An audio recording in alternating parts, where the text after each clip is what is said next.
నేర్చుకొనుటకు నీ యొద్ద యేసు కూర్చుండి విందునయ్యా నేర్పించు యేసయ్యా నేర్పించు యేసయ్యా.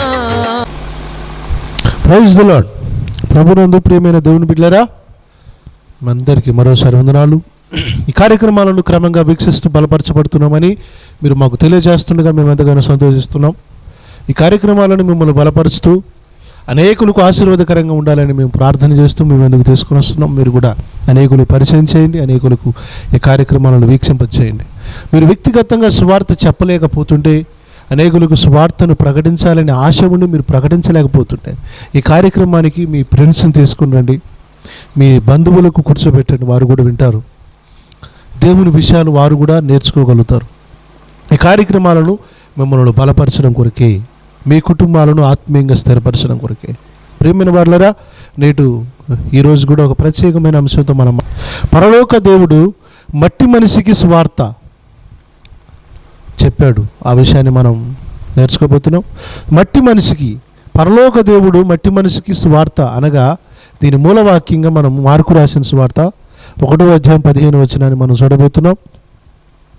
కాలము సంపూర్ణమై ఉన్నది, దేవుని రాజ్యము సమీపించి ఉన్నది. మారు మనసు పొంది సువార్త నమ్ముడని చెప్పుచు దేవుని సువార్త ప్రకటించచ్చు గలిలయకు వచ్చాను. 2000 సంవత్సరాలకు పూర్వమే యేసుక్రీస్తు ప్రభువారు తన సేవను ప్రారంభం చేస్తూ కాలము సంపూర్ణమైనది, there is no time, time is pass over, దేవుని రాజ్యము ద కింగ్డమ్ ఆఫ్ నియర్ సమీపించి ఉన్నది, మారు మనసు పొంది సువార్తను నమ్మాలి అని దేవుని సువార్తను ప్రకటిస్తున్నాడు. అంటే 2000 సంవత్సరాల క్రితమే యేసయ్యకు దృష్టిలో కాలం ఎప్పుడో సమీపమై ఉన్నది, దేవుని రాజ్యం ఎప్పుడో సమీపించి ఉన్నది. ఇక జరగాల్సిన విషయం ఏమనగా మారు మనసు పొందడమే. అంటే మానవులంగా మనము, మట్టి మనుషులంగా మనము సువార్తను నమ్మాలి, మారు మనసు పొందాలి. ఇది జరగాలి. ఇది జరగాలని 2000 సంవత్సరాల క్రితమే యేసయ్య చెప్పిన సువార్త ఎప్పుడో ప్రకటించాడు ఆయన. మరి ఆ ప్రకటించిన ప్రకటనగానే ఉంది. మనుషులు ఇంకా మారు మనసు లేకుండా ఇష్టానుసారంగా మాయ మనసుతో జీవిస్తూనే ఉన్నారు. సువార్త పని మానవుల రక్షణ కొరకే. ప్రియమైన వార్లరా, అయితే ఈనాడు యేసుక్రీస్తు ప్రభువారు ఎందుకు ఆ సువార్తను ప్రకటించాడు, ఇది ఎందుకు ఈ రోజుల్లో జరగడం లేదు? ఆ స్థానంలో చూడండి బిడ్డలారా, కాలము సంపూర్ణమై ఉన్నది అనే పదములో దేవుని రాజ్యము సమీపించి ఉన్నదనే ఆ వార్డు స్థానంలో మారు మనసు పొంది సువార్తను నమ్ముడి అనే స్థానములో మీకు అప్పుల సమస్యలు ఉన్నాయా, నేను తీరుస్తాను, మీకు అనారోగ్య సమస్యలు ఉన్నాయా, నేను తీరుస్తాను, మీకు ప్రమోషన్లు కావాలా, నేను ఇస్తానంటే ఎక్కువగా ప్రజలు యేసుప్రభు నమ్ముకునేవారండి ఆ కాలంలో. కానీ యేసయ్య ఆ బోధను ప్రజలకు బోధించలేదు. ఎందుకంటే అప్పులు తీర్చడానికి ఆయన ప్రపంచ బ్యాంకు మేనేజరు కాదు. అనారోగ్యాల కోసమే, అనారోగ్యాలు తగ్గుతాయి కాబట్టి నన్ను నమ్మమని చెప్పడం యేసయ్య ఉద్దేశం అసలే కాదు. యేసయ్య ఉద్దేశం ఏంటంటే సమయం లేదు, దేవుని రాజ్యం దగ్గరకు వచ్చేసింది, మీరు అనవసరంగా లోక సంబంధమైన ఆశల్లో పడి, అలవాట్లలో పడి మీ రక్షణను నిర్లక్ష్యం చేసుకోకండి. మారు మనసు లేకుండా మాయ మనసు కలిగి ఉండి మీరు నశించి నరకానికి వెళ్ళకూడదు. కనుక మహాదేవుడు, పరలోక దేవుడైన ఆయనే సాక్షాత్తుగా మానవుల కోసం దిగొచ్చి ఆయన సువార్తను ప్రకటించాడు. బిడ్డలారా, ఈ సువార్తను ఈ రోజున మనం నమ్మాలి. అయితే మారు మనసు పొందమంటే ఎక్కడ నమ్ముతారండి? వ్యాపారం కలిసి వస్తుందని చెప్తే నమ్ముతారు, ఉద్యోగాలు వస్తాయి నమ్మమంటే నమ్ముతారు. ఇప్పుడు బాగా పాపులర్ ఎవరయ్యారో తెలుసా బిడ్డలారా? బైబిల్ ఈ పరమైన అంశాలను బైబిల్ ఎంకరేజ్ చేయదు. ఈ విధంగా వ్యాపారం కలిసి వస్తుంది, ఈ పరంగా మీరు ఉద్యోగంలో మంచి జీతం వస్తుంది అని చెప్తే ఇప్పుడు ఎక్కువగా బాగుపడుతున్న వాళ్ళు, ఇప్పుడు ఎక్కువగా అభివృద్ధి అవుతున్న వాళ్ళు ఎవరో తెలుసా? జ్యోతిష్కులు. ఎందుకంటే వాళ్ళు జ్యోతిష్యాలు చెప్తూ మీ వ్యాపారం అభివృద్ధి కావాలంటే ఆ మంత్రం కట్టుకోవాలి, ఆ యంత్రం కట్టుకోవాలని చెప్పేసి మనుషులను భ్రమ పెడితే బిడ్డలారా, మనుషులు కూడా చూడండి ఈ రోజుల్లో ఆ భయంతో తాయెత్తులు అంతరాలు ఇవి కట్టేసుకుంటూ వాళ్ళ భయాలను కొంత కవర్ చేసుకుంటూ అసలుది పక్కన పెడుతూ అనవసరమైన దానిని పాటిస్తున్నారు. దేవుని దృష్టిలో టైం ఎప్పుడూ అయిపోయింది. మనం మారు మనసు పొందడమే ఉన్నది. అయితే ఇది చేయకుండా సులువైనది కనుక ఇది చేస్తే ప్రజలు భయపడతారని ప్రజలను భయాందోళనకు కలిగించి చేస్తున్న లోక సంబంధమైన తాయెత్తులు, ఆచారాలు, జ్యోతిష్యాల ద్వారా వారు అలాగూ పైకి వెళ్తున్నారు. ప్రజలు ఇంకా వారి ఆత్మీయ స్థితిలో దిగజారిన స్థితిలో ఉంటున్నారు. మరి ఎప్పుడు వీరు ఎలా రక్షించబడతారు? దేవుడు ఇలాంటి వాగ్దానాలు ఇవ్వలేదండి. మరి దేవుని నమ్ముకుంటే రోగాలు పోతున్నాయి, దేవుని నమ్ముకుంటే అనారోగ్యాలు పోతున్నాయి కదా, మరి దేవుని దీనికోసమే నమ్మితే తప్పేంటి? నమ్మండి. కానీ దీనికోసమే యేసు నమ్ముతున్నామని నువ్వు పిచ్చోనివి. ఎందుకంటే యేసయ్యలో మహిమ ఎప్పుడు ఉన్నది. ఆయన మహిమకు లోపం లేదు. ఆయన మహిమలో ఉన్న శక్తి ద్వారా, ప్రభావం ద్వారా అనారోగ్యాలు ఆటోమేటిక్గా వెళ్ళిపోతాయి.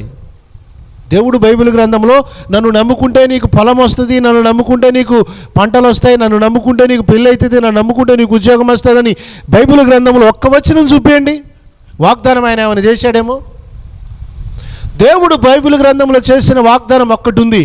ఆ వాగ్దానం ఏంటంటే 1 యోహాను రాసిన పత్రిక 2వ అధ్యాయము 25వ వచనం ప్రకారము, నిత్య జీవము అనుగ్రహింతుననున్నదయే ఆయన తానే మనకు చేసిన వాగ్దానము. 1 యోహాను రాసిన పత్రిక 2వ అధ్యాయము 25వ వచనములో దేవుడు మీకు పెళ్ళిళ్ళు అవుతాయి, నన్ను నమ్ముకుంటే ఉద్యోగాలు వస్తాయి, నన్ను నమ్ముకుంటే కలిసి వస్తుంది, మీకు అది వస్తుంది, ఇది వస్తుంది అని చెప్పాడా?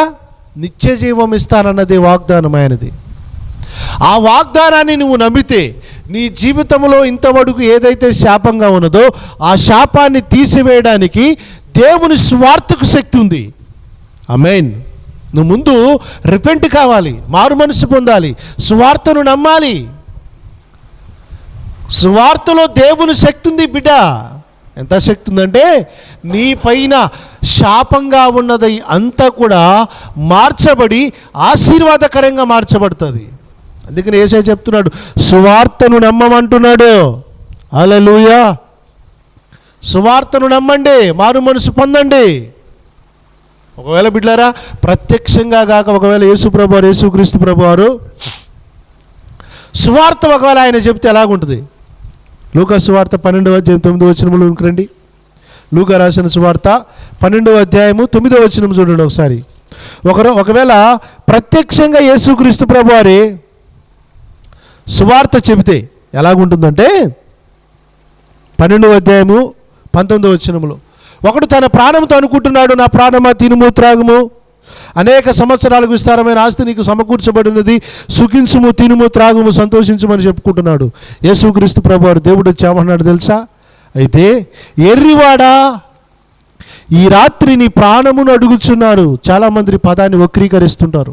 ఈ రాత్రి దేవుడు నీ ప్రాణం అడుగుతున్నాడు అంటారు. దేవుడు అడగడం లేదు, అక్కడ అడుగుచున్నారు.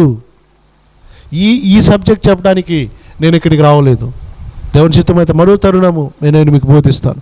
ఇక్కడ ఏకవచనం వాడడంలా బహువచనం వాడుతున్నాడు. నీ ప్రాణమును అడుగుచున్నారు. ఎవరు వారు? ఎందుకు అడుగుతున్నారు? వారికి నీ ప్రాణం పైన హక్కేముంది? యేసయ్య దృష్టిలో ప్రాణమును సుఖపెట్టుకొని సంతోషించుదాము అంటున్న వాడు దేవుని దృష్టిలో యూజ్లెస్ ఫెలో, ఎర్రివాడు, మూర్ఖుడు, ఫూలిష్ మ్యాన్. వ్యాపార అభివృద్ధి కోసమే పాటుపడి కుటుంబములో ఏదో ఉంది, యంత్రం కట్టించుకోవాలి, తంత్రం కట్టించుకోవాలని అనుకుంటూ నీవు సుఖపడాలి, సంతోషపడాలి అనుకుంటున్న నీవు దేవుని దృష్టిలో కూడా ఎర్రివాడవే.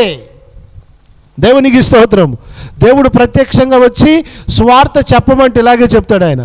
ఈ రోజున ధనవంతుల దగ్గరికి వెళ్ళి సువార్త చెప్పమంటే ఏం చెప్తున్నారు తెలుసా? మనోళ్ళు ట్యాక్స్ బెనిఫిట్, మీరు ఇన్కమ్ ట్యాక్స్కి కట్టాల్సిన డబ్బు మాకు కట్టండి, 5,000 కడితే 50,000కి రిసిప్ట్ ఇస్తాం, 10,000 కట్టండి 1,00,000 రూపాయలకి ఇస్తాం. ధనవంతుల దగ్గరికి వెళ్ళి యేసుక్రీస్తు దేవుడు సువార్త చెప్తున్నాడు, ఎర్రోడా నువ్వు ఈరోజు చచ్చిపోతావు, చచ్చిపోతే ఏంది నీ పరిస్థితి అంటున్నాడు. ఈరోజు వ్యాపారం ఏమైపోయిందో తెలుసా? సువార్త ట్యాక్స్ బెనిఫిట్ కింద మీరు మాకు పన్ను కడితే మేము రిసిప్ట్ ఇస్తాము, 8G పన్ను కింద, 12G పన్ను కింద. చూడండి యేసయ్యకు మనకున్న తేడా ఏంటో, ఇదే తేడా. మనం సువార్త చెప్పమంటే వాళ్ళకి ఏం చెప్తున్నామో తెలుసా? చెడ్డవార్త చెప్తున్నాం. పరలోకంలో చెడ్డవార్త ఏంటంటే పాపికి సువార్త చెప్పకపోవడమే చెడ్డవార్త. నశించుచున్న మానవుడికి సువార్త చెప్పకుండా లోక సంబంధమైన భోగముల గురించి, ఆశీర్వాదాల గురించి చెప్పడమే చెడ్డవార్త. అంటే ఈరోజు చెడ్డవార్త నడుస్తుందా, మంచి వార్త నడుస్తుందా? సువార్త.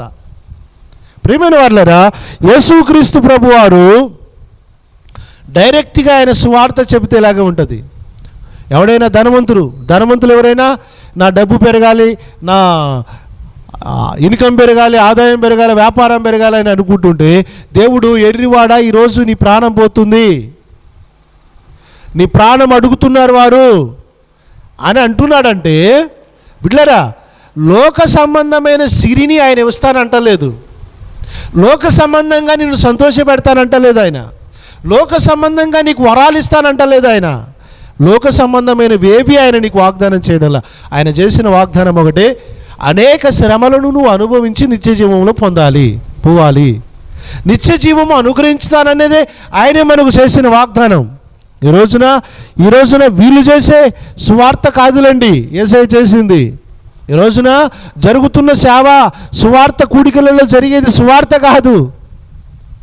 చూడండి యేసయ్య సువార్త కూడిక పెట్టి ఏం చెప్పాడు? కొండ మీద ప్రసంగంలో ఎన్ని అద్భుతమైన మాటలు చెప్పాడండి. ఆత్మ విషయమై దీనులైన వారు ధన్యులు, దుఃఖపడు వారు ధన్యులు, సాత్వికులు ధన్యులు, ఇన్ని ధన్యతల గురించి చెప్పాడు. ఈ రోజున ధన్యతలు ఏం చెప్తున్నారు? యేసు ప్రభు నమ్ముకోండి, మీకు రోగం పోద్ది, దయ్యం పోద్ది. యేసు ప్రభు నమ్ముకోండి, మీకు శ్రమలు పోతాయి, సమస్యలు పోతాయి. ఓకే, ఇది సువార్తనా? ఇది ప్రకటించడం సువార్తనా?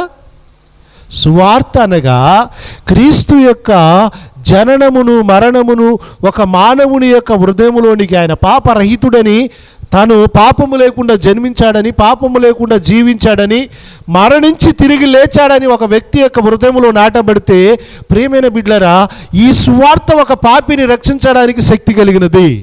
ఆమేన్. ఇది చేయమంటే సువార్త కూడికలు పెట్టేసి దయ్యాలు ఎలా కొడతామో ఇదే సువార్త కూడిక. దయ్యాలు ఎలా కొట్టడం సువార్త కూడిక. ఏంటి బిడ్డలారా, ఈ రోజున జరుగుతున్నది ఏంటి? నిత్య జీవానికి అవసరమైన ప్రకటన ఒకటే, సువార్త ప్రకటన. అది జరగడం లేదు. దేవాది దేవుడు అందుకనే ఆయనే ఈ భూమి మీదకి పరలోకం నుండి దిగొచ్చి చెప్పాడు. మత్తయి సువార్త 3:17, మార్కు సువార్త 1:15, కాలము సంపూర్ణమై ఉన్నది. ఇక మీరు వరాలను గురించి అడగడం మానేసి మారు మనసు పొందండి బిడ్డలారా.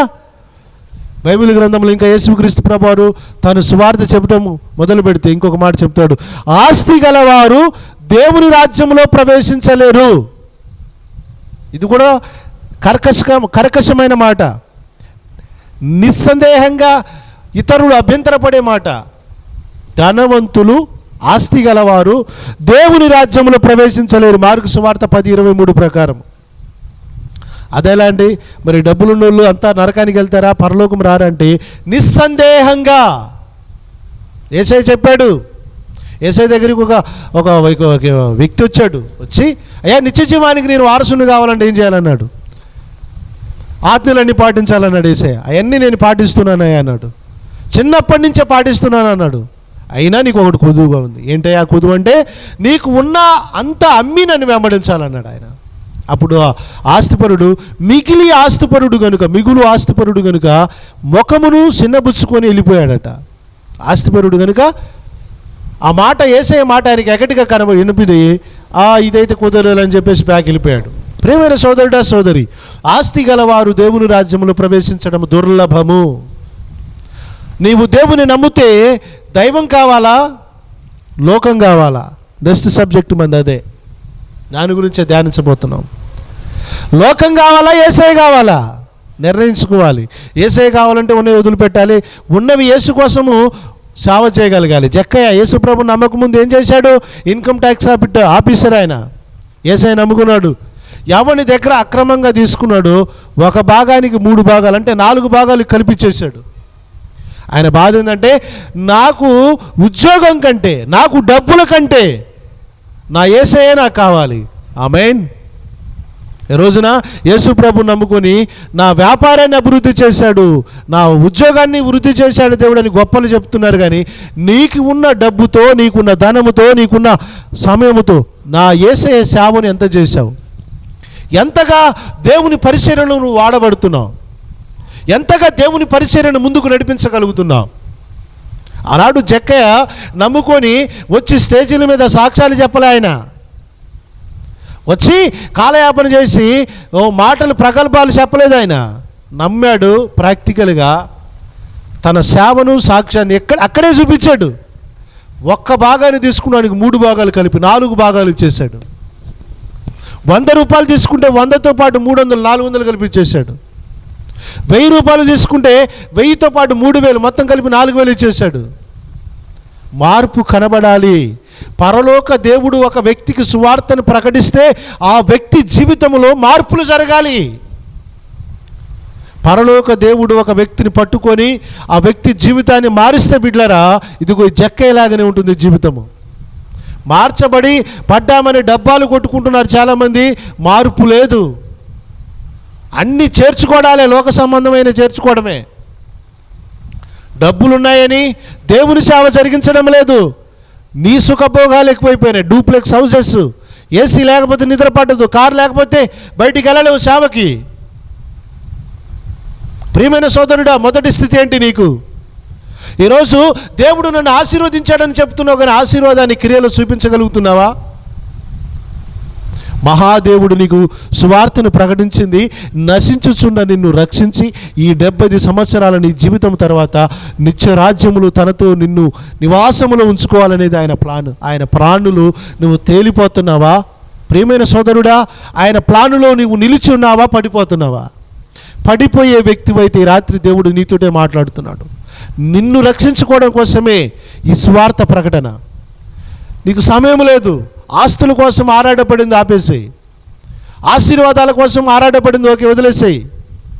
నీకు కావాల్సింది సువార్తను నమ్మాలి, మారు మనసు పొందు. అదేంటయ్యా నేను బాప్తిసం కూడా తీసుకున్నాను, బాప్తిస్మం తీసుకున్నా నీ జీవితంలో మార్పు లేదు కనుక నేను మరోసారి మాట్లాడుతున్నాడు. మారు మనసు పొందు. నీ క్రియలు, నీ ఆలోచనలు దేవునికి తెలుసు. ఏమి నీ ప్రవర్తన నువ్వు బయటికి వెళ్ళినప్పుడు ఎలాగుంటున్నావో, ఏ మాటలతో నిన్ను వ్యర్థపరుచుకుంటున్నావు, దేవుణ్ణి ఒప్పించవచ్చులే అని నువ్వు ఏ విషయాల్లో పడిపోతున్నావో దేవునికి తెలియదా? నీ వంచన ఆత్మవంచన తెలుసుకోకుండా ఒకసారి నీ హృదయం మీద చేపెట్టుకొని దేవుణ్ణి అడుగు. నువ్వు స్వార్థను నమ్మావు కానీ ఇంకా మోసంలో నువ్వు జీవిస్తుంటే నీతోటే దేవుడు మాట్లాడుతున్నాడు. మారు మనసు పొందావా? నిత్య జీవము నీకోసమే సిద్ధపరిచిన దేవుణ్ణి మోసం చేస్తావా? ఆయనను బాధ పెడతావా? సోదరుడా, నిత్య జీవం అనుగ్రహిస్తానని వాగ్దానం చేసిన దేవుడి యొక్క మాటలు నీ కొరకే. Praise the Lord. లోక సంబంధమైనవి ఆయన ఏది మనకిస్తానని లేదు. ఈ రోజున సువార్త కూడికలు పెడుతున్నామంటున్నారు. సువార్త కూడికలు ఈరోజు మనీ కూడికలు అయిపోయాయి. సువార్త కూడికలు ఈ రోజున ఆర్భాటాల కూడికలు అయిపోయినాయి. ఆత్మల కూడికలు లేవు. లక్షలు పెట్టి ఖర్చు పెడుతున్నారు కానీ ఆత్మలే లేని కూడికలు, ఆత్మలే లేని ఆత్మల రక్షణ జరగని కూడికలు ఎన్ని జరిగినా వ్యర్థమే బిడ్డలారా. ప్రియమైన సోదరుడా, సోదరి, సువార్తను ప్రకటించే మార్గాన్ని దేవుడు మనకు బోధించాడు. ఆయనే మనకు వచ్చి సువార్త చెప్పాడు. ఆయన తిరిగి వెళితే ఏమో ఆజ్ఞ ఇచ్చాడో తెలుసా? మీరు సర్వలోకానికి వెళ్ళి సర్వ సృష్టికి సువార్తను ప్రకటించమన్నాడు. అందుకే ఇదిగో ఆ సువార్తను నేను మీకు ప్రకటిస్తున్నాను. ఈ సువార్తకు శక్తి ఉంది. నువ్వు నమ్మితే, నువ్వు మారు మనసు పొందితే నిన్ను రక్షించడానికి సామర్థ్యం కలిగింది నీ డబ్బు కాదు. నువ్వు నరకానికి పోతుంటే ఆపగలిగేది నీ డబ్బు కాదు. నువ్వు శాపగ్రస్తులవుతుంటే నిన్ను రక్షించగలిగేది నీ బంధుత్వం కాదు. నిన్ను రక్షించగల సామర్థ్యము, నిన్ను రక్షించగలిగే శక్తి దేవుని సువార్తకు ఉంది. అందుకనే నేను మీకు ప్రకటిస్తున్నాను. లోక సంబంధమైన వాటి మీద మనసు పెట్టుకున్నది ఇక చాలు. టైం లేదు. సువార్తను నమ్మి వాక్యము విని ఆత్మీయ జీవితంలో మనమందరము వెలగాలని పరిశుద్ధాత్మ దేవుడు మనల్ని హెచ్చరిస్తూ ఈ బోధన తీసుకుని వస్తున్నాడు. ప్రియమైన సోదరుడా, వాక్యము సువార్త ఏది కూడా వ్యర్థముగా విత్తబడదు. ఒక వ్యక్తి హృదయంలోనికి దేవుని యొక్క వాక్యము వెళితే ఆ వ్యక్తి జీవితంలో అనేకమైన అద్భుతాలను జరిగించగలదు దేవుని వాక్యము. సోదరుడా, ఈ మాటలు వింటుండగా ఇంకా లోక సంబంధమైన ఆశీర్వాదాలు అడుగుతూ ఉన్నావేమో. లోక సంబంధమైనది చేయడానికంటే ముందు నిన్ను ఆశీర్వదించిన దానితో నీవు దేవుని పని చేయి. నిజంగా సేవ చేసి ప్రయాసపడే సేవకులు ఎందరో ఉన్నారు. వారికి సహకరించండి. సువార్త పనిలో ముందుకెళ్ళండి. అంగులతో ఆర్భాటాలతో చేసే సువార్త కాదండి. ఒక బీద వ్యక్తికి సువార్త చెప్పండి. వెళ్ళి బైబిల్ కొనియండి. చాలామంది సువార్త ప్రకటించడం అంటే కూడికలు పెట్టడమే, పెద్ద లైటింగ్ పెట్టేసి డీజే సౌండ్ పెట్టడం అనుకుంటారు. అది కాదు. That is not a gospel meetings. Gospel meaning ఏంటంటే ఒక వ్యక్తిని డైరెక్ట్గా దర్శించి వ్యక్తిగత సువార్త చెప్పి అతనికి అవసరత ఉంటే అవసరత తెలిసి అతనికి దేవుని ప్రేమేంటో నువ్వు తెలిప చేయగలిగితే నిజమైన సువార్తను చేసినట్టే. దేవునికి స్తోత్రం. చాలామంది క్రిస్మస్ సీజన్లో పెద్ద పెద్ద లైటింగ్స్ పెట్టేసి పెద్ద పెద్ద సౌండ్ సిస్టాలు పెట్టేసి చేస్తున్నారు. మంచిదే ప్రియమైన వారులారా. కానీ మీ ప్రయత్నాల వలన ఒక్క ఆత్మ రక్షించబడిందా? అన్యజనుల్లో మన మీద వ్యతిరేకత తప్ప. వీరు బాధ పెడతారు, మమ్మల్ని నిద్రపోనీరని అన్యులు మనల్ని గునుక్కునే స్థాయిలోనికే మనం చేశాం. కానీ క్రీస్తు మహిమపరచబడే విధంగా మనము దేవుని పనిని చేయగలుగుతున్నాం. మన పరిచర్యలో లైటింగ్లు పెడుతున్నాము, కానీ లైటింగ్ చర్చిలలో కాదు ఎలగాల్సింది. క్రీస్తుని ఎరగని హృదయాలలో ఎలగాలి వాక్యం అనే వెలుగు. ఇది వెలిగించబడినప్పుడే నిజమైన స్వార్థ ప్రకటించబడుతున్నట్టు అర్థం. పరలోక దేవుడు మట్టి మనుషులమైన మన కోసం దిగొచ్చాయన సువార్త చెప్పాడు. మరి ఆ సువార్తను నమ్మి రక్షించబడిన మనం కూడా మనలా రక్షించబడలేనటువంటి వారికి సువార్తను క్షుణ్ణంగా స్పష్టంగా అర్థవంతంగా ప్రకటించే వారంగా మనం ఉండాలి. అట్టి కృప మనకు పరిశుద్ధాత్మ దేవుడు ఇవ్వాలని మనం కోరుకుందాం. ప్రియమైన వారులారా, సహాయము సువార్త పనులో నమ్మకంగా ఉన్న వారికి సహాయం చేయండి. నమ్మకంగా పరిచర్య జరిగించే సేవకులను ప్రోత్సహించండి. దేవుడు మిమ్మల్ని నిండారుగా దీవించగలడు ఆయన. అట్టి కృప, అట్టి సహాయము పరలోకము నుండి దేవాది దేవుడు మీకు అనుగ్రహించునుగాక. ఆమేన్. కళ్ళు మూసుకుందామా? ప్రార్థన చేద్దాం. కృపగల మా దేవా, మీకు వందనము నాయనా. ఈ మాటల ద్వారా నీ ప్రియ పిల్లలను మీరు బలపరిచారు. మీకు స్తోత్రం నాయన. ఈ మాటలు మా యొక్క హృదయాలలో ఫలింపచేయండి. అవును నాయన, కాలము సంపూర్ణమైనది, దేవుని రాజ్యము సమీపించున్నది. మారు మనసు పొంది స్వార్థను నమ్మమని 2000 సంవత్సరాలకు పూర్వమే నువ్వు మాట్లాడిన నీ మాటలను మాకు జ్ఞాపకం చేశారు. ఈ మాటలు ప్రభువా నీ బిడ్డల హృదయాలను నీరుగట్టి ప్రతిఫలింపచేయండి. ఎందరైతే ఇంకా రక్షణ అనుభవం లేక మారు మనసు లేకున్నారో, నమ్మి ఇంకా నీ స్వార్థ పనిని చెడులో తప్పిపోతున్నారో వారిని కూడా క్షమించమని, ఈ మాటలు విన్న ప్రతి బిడ్డను బలపరితేలా చేయమని ప్రభు ఈ పరిచర్యల ద్వారా నైనా ప్రోగ్రామును చూస్తున్న ప్రతి బిడ్డను అయ్యా బిడ్డలు మీరు దీవించండి. ఎవరైతే ఈ కార్యక్రమాలకు స్పాన్సర్ చేస్తున్నారో వారిని కూడా దీవించండి. అనారోగ్యాలతో ఉన్న వారిని కూడా మీరు దీవించండి, దర్శించండి, స్వస్థపరచండి. నజరేయుడైన యేసు నామమున ప్రార్థన చేస్తున్నాను మా పరమ తండ్రి. ఆమేన్.